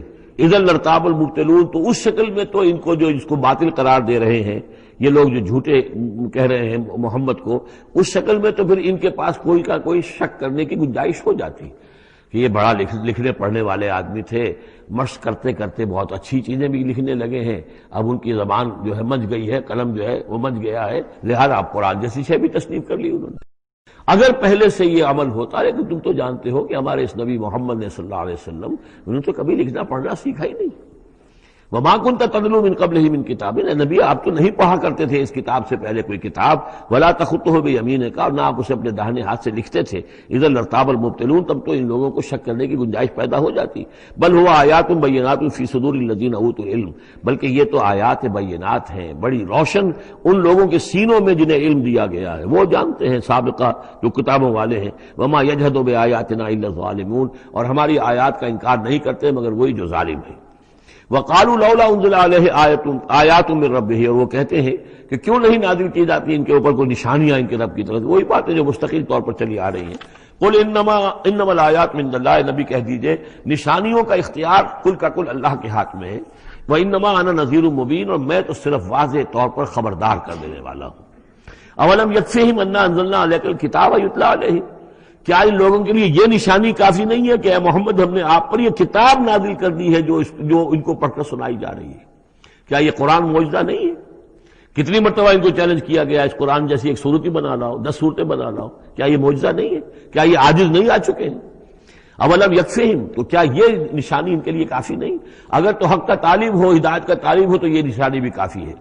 اولم یکفیہم انا انزلنا علیک الکتاب یتلی علیہم ان فی ذلک لرحمۃ وذکری لقوم یؤمنون، یقیناً اس میں رحمت ہے اور یاد دہانی ہے، تذکیر ہے ان لوگوں کے لیے کہ جو مانتے ہیں۔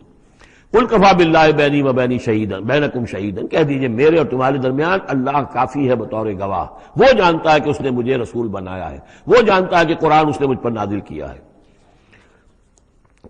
یعلم ما فی السماوات والارض، وہ جانتا ہے جو کچھ کے آسمانوں میں اور زمین میں ہے۔ والذین آمنوا بالباطل، اور وہ لوگ جو باطل پر ایمان رکھتے ہیں، وکفروا باللہ، اور اللہ کا کفر کرتے ہیں، اولئک هم الخاسرون، یقیناً وہی لوگ ہوں گے جو خسارے پانے والے ہیں۔ ویستعجلونک بالعذاب، یہ جلدی مچا رہے ہیں کہ لے آؤ عذاب۔ ولولا اجل مسمى، اور اگر پہلے سے ایک وقت معین طے نہ ہو چکا ہوتا، لجاءهم العذاب، تو پھر ان پر عذاب آ چکا ہوتا۔ ولیاتینہم بغتۃ، اور وہ ان پر آئے گا تو اچانک آئے گا، وہم لا یشعرون، اور انہیں پتہ بھی نہیں ہوگا۔ یستعجلونک بالعذاب، یہ نبی پھر دوبارہ یہ الفاظ آئے، نوٹ کیجئے، بہت لطیف بات ہے، یہ عذاب کی جلدی مچا رہے ہیں۔ وَإِنَّ جَهَنَّمَ مُحِيطَةٌ بِالْكَافِرِينَ، حالانکہ جہنم ان کا احاطہ کر چکی ہے۔ یہ ایسے ہی ہے کہ جیسے کسی شہر کے باہر دشمن آ چکا ہو اور اس نے محاصرہ کر لیا ہو، شہر والوں کو پتہ ہی نہ ہو۔ تو اس طریقے سے وہ چونکہ غیر مرئی ہے، جہنم نظر نہیں آ رہی، ورنہ حقیقت میں تو جہنم ان کا احاطہ کر چکی ہے۔ یوم یغشاہم العذاب، جس دن کے عذاب ان کو آ کر ڈھانپ لے گا، ان پر چھا جائے گا، من فوقہم ومن تحت ارجلہم، ان کے اوپر سے بھی اور ان کے نیچے سے بھی، ان کے قدموں کے نیچے سے بھی۔ ویقول ذوقوا ما کنتم تعملون، اور پھر کہا جائے گا چکھو اپنے کرتوتوں کا مزہ۔ اب یہاں وہ تیسری ہدایت آ رہی، دو پہلے میں نے گنوائی تھی، اتل ما اوحی الیک من کتاب ربک من الکتاب واقم الصلاۃ ان الصلاۃ تنہی عن الفحشاء والمنکر ولذکر اللہ اکبر۔ دوسری ولا تجادلوا اہل الکتاب الا بالتی ہی احسن الا الذین ظلموا منہم۔ اب دیکھیے تیسری، یا عبادی الذین آمنوا ان ارضی واسعۃ فایای فاعبدون، اے میرے وہ بندو جو ایمان لائے ہو۔ پورے مکی قرآن میں یہ آیت ہے براہ راست خطاب، اور یا آئے گی آگے چل کر یا عبادی الذین اسرفوا علی انفسہم، بس یا ایھا الذین آمنوا، یہ مکی مدنی دور کی اصطلاح ہے۔ یا عبادی الذین آمنوا، بڑا اس میں جو ہے نا بڑی عنایت ہے، شفقت ہے، اے میرے وہ بندو جو مجھ پر ایمان لائے ہو۔ ان ارضی واسعۃ، میری زمین بڑی کشادہ ہے، کیا معنی ہے؟ اگر مکے میں تم پر تمہارا قافیہ تنگ کر دیا گیا ہے، اگر مکے میں زندگی تمہارے لیے محال کر دی گئی ہے توحید پر رہتے ہوئے، چھوڑ دو اس مکے کو۔ یہ ہجرت کا اشارہ ہے، در حقیقت ہجرت حبشہ جو ہے یہ اس کی طرف رہنمائی ہے اس آیت کے اندر، کہ چلے جاؤ، اگر یہاں برداشت سے باہر ہو رہا ہے، تمہارے لیے ناقابل برداشت اگر ہو رہا ہے یہاں کا معاملہ، اور نہیں مزید تو ہندر پاتے، تو اس ملک کو چھوڑ، اس جگہ کو چھوڑ دو۔ یا عبادی الذین آمنوا ان ارضی واسعۃ، میری زمین بڑی کشادہ ہے، فایای فاعبدون، بس صرف میری ہی بندگی کرو۔ چوتھی ہدایت، کل نفس ذائقۃ الموت، دیکھو موت تو آنی ہی آنی ہے، آج آ جائے کل آ جائے، آج نہ آئے کل آ جائے گی۔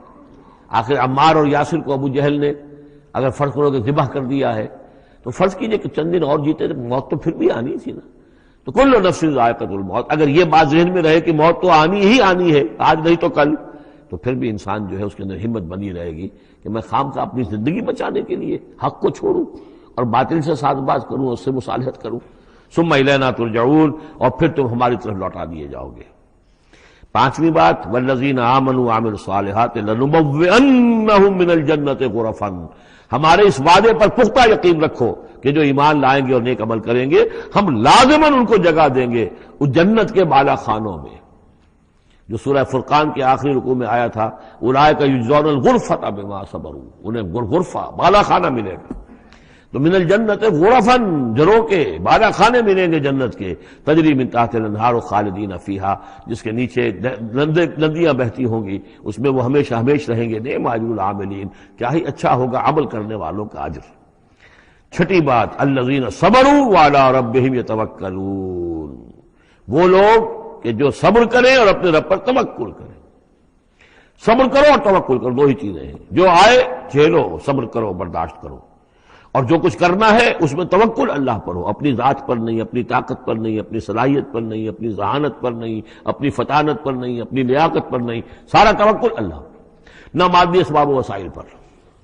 اگلی ہدایت اور آ رہی ہے، وَكَأَيٍّ مِّن دَابَّةٍ لَّا تَحْمِلُ رِزْقَهَا، یہ بھی نہ سمجھو کہ تمہارا رزق جو ہے کسی کے قبضے میں ہے وہ روک دے گا، اور تمہیں کیا کھاؤ گے کیا پیو گے۔ وَكَأَيٍّ مِّن دَابَّةٍ، تم دیکھتے نہیں کتنے حیوانات ہیں زمین میں، لا تحمل رزقها، کیا وہ اپنا رزق اٹھائے پھرتے ہیں؟ بڑا پیارے الفاظ ہیں انجیل میں، متی کی انجیل میں حضرت مسیح علیہ السلام کا جو پہاڑی کا واعظ ہے، اس میں انہوں نے اپنے شاگردوں سے خطاب کر کے کہا، کیوں فکر کرتے ہو کہ کیا کھاؤ گے کیا پیو گے؟ جنگل کی چڑیوں کو نہیں دیکھتے؟ نہ وہ کاشت کرتی ہیں، نہ ہل چلاتی ہیں، نہ بیج بوتی ہیں، نہ فصل کاٹ کر کہیں رکھتی ہیں، نہ کھٹے بھرتی ہیں، پھر بھی میں تم سے کہتا ہوں کہ وہ خالی پیٹ صبح گھر سے نکلتی ہیں، شام کو آسودہ ہو کر آ جاتی ہیں۔ تو جو رب تمہارا جو رب ان کو چڑیوں کو کھلا رہا ہے وہ تمہیں نہیں کھلائے گا؟ اور کیوں فکر کرتے ہو کہ کیا پہنو گے، لباس کہاں سے ملے گا؟ جنگل کی سوسن کو نہیں دیکھتے کہ جتنا خوبصورت لباس اس کو اللہ نے دیکھ رکھا ہے، یہ جو بھی پودے ہیں اور جو پھول ہیں ان کے، تو سلیمان بھی اپنی ساری شان و شوکت کے باوجود ویسا ملبس نہ تھا، ویسا خوبصورت لباس تو سلیمان کو بھی میسر نہیں تھا جو اللہ نے ان پھولوں کو دے رکھا ہے۔ تو غور کرو، جو وہ زمین کی اس گھاس پھوس کو، ان پودوں کو اس قدر حسین لباس دے رہا ہے، عمدہ لباس دے رہا ہے، جو ابھی ہیں اور کل نہیں ہوں گے، یا یہ کہ کاٹ کر اور وہ چولہوں میں جلا دی جائے گی گھاس، تو کیا وہ تمہیں نہیں پہنائے گا؟ لیکن تم یقین نہیں کرتے۔ توکل اور ایمان، یہ دونوں چیزیں ساتھ ساتھ جائیں گی۔ جتنا اللہ پر ایمان ہے اتنا ہی توکل ہوگا، جتنا ایمان کمزور ہے توکل بھی نہیں ہو سکے گا۔ تو الذین صبروا علی ربہم یتوکلون وکأی من دابۃ لا تحمل رزقها، یہ سارے جو ہیں چوپائے اپنا رزق لیے نہیں پھرتے، اللہ یرزقها وایاکم، اللہ انہیں بھی رزق دیتا ہے تمہیں بھی دے گا، وہو السمیع العلیم، اور یقیناً وہ سب کچھ سننے والا جاننے والا ہے۔ ایسا نہیں کہ اسے معلوم نہ ہو کہ میرا بندہ بھوکا ہے، میرا وفادار، میرا سپاہی، میرے دین کے لیے کام کرنے والا، اسے یہ معلوم نہ ہو کہ اس کو احتیاج ہے، اس کی کوئی ضرورت ہے، وہ نہ معلوم کس کے دل میں ڈالے گا کہ جو اس کے لیے ذریعہ بنا دے گا اس کو، اور اس کی ضرورت پوری ہو جائے گی۔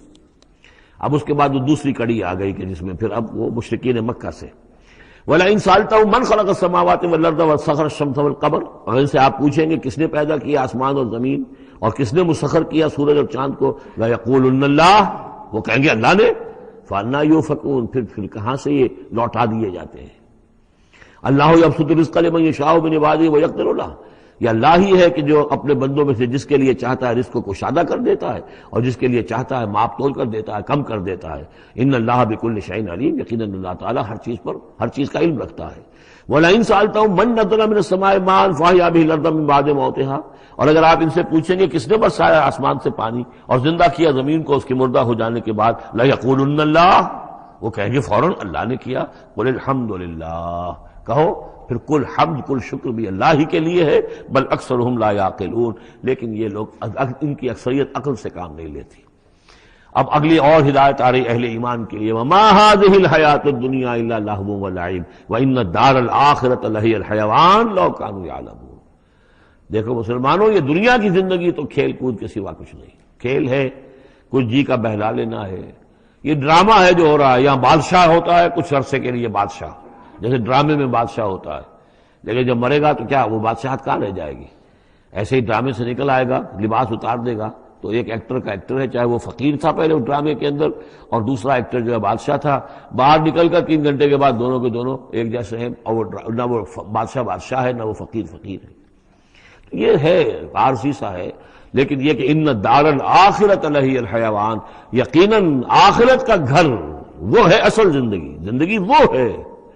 لو کانوا یعلمون، کاش کہ ہمیں معلوم ہوتا. لو کنا نعلم، کاش کہ ہمیں معلوم ہوتا. یہ بھی نوٹ کر لیجیے. آخرت کو صرف مان لینا کہ ہاں آخرت ہے، بعد سے بعد الموت ہے، یہ کافی نہیں ہے. یہ معلوم ہو کہ اصل زندگی وہی ہے. میں نے جو اس کی تشبیہ جو ہے بیان کی ہے بعض مواقع پر کہ ایک کتاب ہوتی ہے، ایک اس کا دیباچہ بھی ہوتا ہے، اس کا کوئی ضمیمہ بھی ہوتا ہے، چھوٹا سا ضمیمہ. ہمارا جو تصور ہے وہ یہ کہ اصل کتاب زندگی تو یہ دنیا کی زندگی ہے، ہاں ایک ضمیمہ اب لگا ہوا ہے آخرت کا. اس کی اہمیت ہمارے نزدیک اتنی ہے. ضمیمہ ہے بس، دنیا کی زندگی اصل زندگی ہے. ہونا کیا چاہیے کہ یہ دنیا کی زندگی تو دیباچہ ہے، اصل کتاب جو ہے وہ آخرت کی زندگی ہے. یہ ریشو پروپورشن کم سے کم، حالانکہ ویسے تو فائنائٹ اور انفائنائٹ کے درمیان کوئی ریشو پروپورشن ہو ہی نہیں سکتی. ایک لامحدود زندگی اور ایک محدود زندگی، کیا اس میں ریشو پروپورشن ہوگی؟ لیکن یہ کہ پھر بھی اگر کوئی کرنی ہے تو دیباچہ اور کتاب زندگی اصل موت کے بعد کھلے گی. یہ دیباچہ ہے، یہ مقدمہ ہے. ہم نے کیا سمجھا ہے اصل زندگی کتاب زندگی یہ ہے، ہاں ایک ضمیمہ بھی اس کے ساتھ ہے جس کا نام آخرت ہے. فَإِذَا رَكِبُوا فِي الْفُلْكِ، پھر انہی مشرکین سے پھر خطاب ہو رہا ہے، اور یہ مضمون کئی بار آ چکا ہے. جب یہ سوار ہوتے ہیں کشتی میں، دعوا اللہ مخلصین لہ الدین، تو پھر یہ اللہ ہی کو پکارتے ہیں اس کے لیے اپنی اطاعت کو خالص کرتے ہوئے. فلما نجاہم الی البر، اور جب اللہ تعالیٰ انہیں نجات دے دیتا ہے خشکی کی طرف، اذا ہم یشرکون، تو پھر یہ شرک کرنا شروع کر دیتے ہیں. لیکفروا بما آتیناہم، تاکہ یہ ناشکری کریں اور کفر کریں ہماری دی ہوئی نعمتوں کی، وَلَا يَتَمَتَّعُوا، اور تاکہ بس مزے اڑا لیں. فَسَوْفَ يَعْلَمُونَ، پھر یہ جان لیں گے. أَلْهَاكُمُ التَّكَاثُرُ حَتَّىٰ زُرْتُمُ الْمَقَابِرَ كَلَّا سَوْفَ تَعْلَمُونَ ثُمَّ كَلَّا سَوْفَ تَعْلَمُونَ. اصل حقیقت اس وقت کھلے گی. أَوَلَمْ يَرَوْا أَنَّا جَعَلْنَا حَرَمًا آمِنًا، یہ پھر اہل ایمان سے کہا جا رہا ہے، کیا یہ دیکھتے نہیں کہ ہم نے حرم کو ان کے لیے امن کی جگہ بنا دیا ہے. وَيُتَخَطَّفُ النَّاسُ مِنْ حَوْلِهِمْ، اور لوگ جو ہے اچک لیے جاتے ہیں ان کے ارد گرد سے. باقی عرب کے اندر تو امن و امان تھا ہی نہیں. أَفَبِالْبَاطِلِ يُؤْمِنُونَ وَبِنِعْمَتِ اللَّهِ يَكْفُرُونَ، تو کیا یہ باطل پر ایمان رکھتے ہیں اور اللہ کی نعمت کا یہ کفران کر رہے ہیں. وَمَنْ أَظْلَمُ مِمَّنِ افْتَرَىٰ عَلَى اللَّهِ كَذِبًا وَكَذَّبَ بِالْحَقِّ لَمَّا جَاءَهُ، اس شخص سے بڑا ظالم اور کون ہوگا جس نے کوئی چیز گھڑ کر اللہ کی طرف منسوب کر دی، اور اسی طرح وہ شخص کہ جس نے اللہ کی طرف سے آئے ہوئے حق کی تکذیب کر دی جبکہ اس کے پاس آیا. یہ دونوں ہم بدن جرم ہیں. یعنی اگر میں جھوٹ موٹ قرآن جو ہے خود تصنیف کر کے اللہ کی طرف منسوب کر رہا ہوں تو مجھ سے بڑا ظالم اور گناہ گار کوئی نہیں. لیکن یہ بھی سوچ لو، اگر واقعتاً یہ اللہ کا کلام ہے جو میں تمہارے سامنے پیش کر رہا ہوں اور تم اس کی تکذیب کر رہے ہو تو تم سے بڑا ظالم کوئی نہیں. الیس فی جہنم مثوی للکافرین، تو کیا جہنم ہی میں ٹھکانہ نہیں ہے ان کافروں کا. اور آخری آیت جو ہے پھر اسی سیغے میں، لنہدین والذین جاہدوا فینا، اہل ایمان کی دلجوئی کے لیے گھبراؤ نہیں، پریشان نہ ہو. والذین جاہدوا فینا لنہدینہم سبلنا، وہ لوگ کہ جو ہماری راہ میں جہاد کریں، محنت کریں، کوشش کریں، جد و جہد کریں، قربانیاں دیں، اثار کریں، انہیں مطمئن رہنا چاہیے. ہمارا پختہ وعدہ ہے، مؤکد وعدہ ہے، ہم لازماً ان کی رہنمائی کریں گے اپنے راستوں کی طرف. لنہدینہم سبلنا وان اللہ لمع المحسنین، اور یقیناً اللہ تعالیٰ ساتھ ہے اہل احسان کے، جو اللہ تعالیٰ کے پر ایمان اور یقین اس درجے کا رکھتے ہوں اور اس کے لیے تن من دھن لگانے کے لیے تیار ہوں، تو اللہ ان کے ساتھ ہے. یعنی اللہ کی نصرت ساتھ ہے، اللہ کی مدد ساتھ ہے، اللہ کی تائید ساتھ ہے.